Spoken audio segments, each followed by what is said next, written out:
बुद्ध की कहानी। क्या पुनर्जन्म सत्य है? पुनर्जन्म एक रहस्यमय और आध्यात्मिक विषय जिसे भारत सहित कई संस्कृतियों में मान्यता प्राप्त है। क्या मृत्यु के बाद जीवन है? क्या आत्मा नए शरीर में प्रवेश करती है? इन सवालों ने हमेशा मानव मन को विचलित किया है। जब यह प्रश्न भगवान बुद्ध के समक्ष आया तो उन्होंने अपने शांत और गूढ़ उत्तर से शिष्यों को एक अद्भुत दृष्टिकोण प्रदान किया।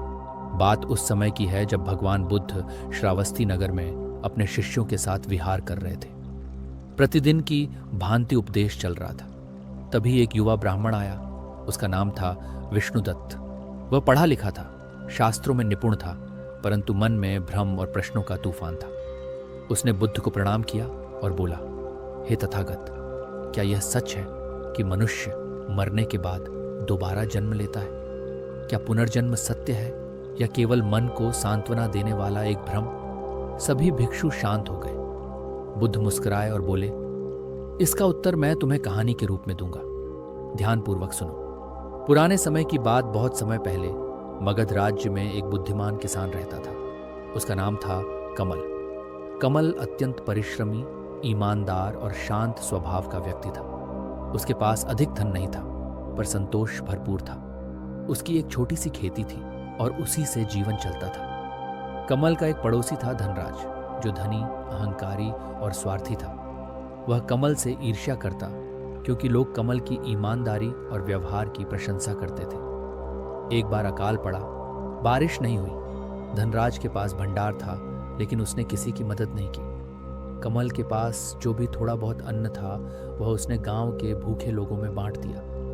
इस पर धनराज ने कहा, तू मूर्ख है, अपना अन्न दूसरों को देकर मरने की तैयारी कर रहा है। कमल शांत मुस्कुराया और बोला, जो भूखे हैं उन्हें भोजन देना ही मेरा धर्म है। यदि यह जीवन दूसरों के काम नहीं आया तो इसका क्या मूल्य? मृत्यु और पुनर्जन्म वर्ष बीत गया। अकाल समाप्त हुआ, लेकिन एक दिन कमल बीमार पड़ा और उसकी मृत्यु हो गई।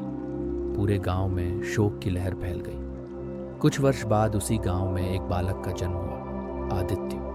वह बालक गरीब परिवार में जन्मा, लेकिन उसकी आंखों में अजीब सी शांति और समझदारी थी।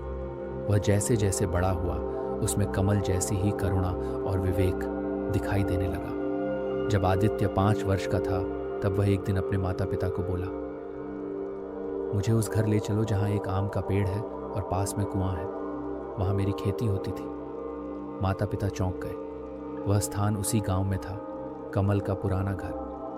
जब वे उसे वहां ले गए तो बालक ने घर की एक पुरानी दीवार की दरार से एक मिट्टी का पात्र निकाला और कहा, यहाँ मैंने कुछ बीज छिपा कर रखे थे अकाल के दिनों के लिए। लोग दंग रह गए। इतने छोटे बालक को यह कैसे पता? गांव भर में चर्चा फैल गई कि यह बालक पुनर्जन्म है। कमल फिर से जन्म लेकर आया है। धनराज, जो अब बूढ़ा हो गया था, इस बात को मानने से इनकार करता रहा। वह हंसता और कहता, ये सब कहानी है, मरने के बाद कुछ नहीं होता। परंतु एक दिन वह स्वयं उस बालक से मिला। बालक ने उसे देखकर कहा, तुमने उस समय भी भूखों को अन्न नहीं दिया था, क्या अब दिल बदला है? धनराज कांप उठा। ये बात उसके और कमल के बीच हुई थी और किसी को पता नहीं थी। उसकी आंखें नम हो गई। बुद्ध का उत्तर। बुद्ध ने शांति से विष्णुदत्त की ओर देखा और बोले, यह शरीर नश्वर है, पर मन और कर्म का प्रवाह अनंत है। जब तक तृष्णा, मोह और कर्म का चक्र चलता रहेगा, पुनर्जन्म होता रहेगा। विष्णुदत्त ने पूछा, पर भगवान, क्या हम पुनर्जन्म से मुक्त हो सकते हैं? बुद्ध बोले, हाँ, जब मन समता में स्थिर होता है, जब लोभ, मोह और द्वेष समाप्त हो जाते हैं, तब आत्मा को मोक्ष मिलता है। तब यह पुनर्जन्म का चक्र समाप्त हो जाता है। बुद्ध का अंतिम वाक्य, पुनर्जन्म सत्य है, पर यह केवल विश्वास का विषय नहीं, अनुभव का विषय है। जो अपने जीवन में करुणा, संयम और ध्यान को अपनाता है, वही पुनर्जन्म के रहस्य को समझ सकता है। कहानी से शिक्षा, पुनर्जन्म केवल कल्पना नहीं, बल्कि कर्मों का परिणाम हो सकता है। हमारे हर कार्य, हर विचार का प्रभाव इस जीवन में ही नहीं, अगले जीवनों तक होता है। अगर हम चाहते हैं कि हमारा अगला जीवन शांत, सुंदर और बुद्धिमत्ता से भरा हो, तो हमें इस जीवन में ही सही कर्म करने चाहिए। और यदि हम पुनर्जन्म के चक्र से मुक्त होना चाहते हैं, तो बुद्ध का मार्ग अपनाकर ध्यान, करुणा और सत्य के पथ पर चलना होगा। नमो बुद्धाय।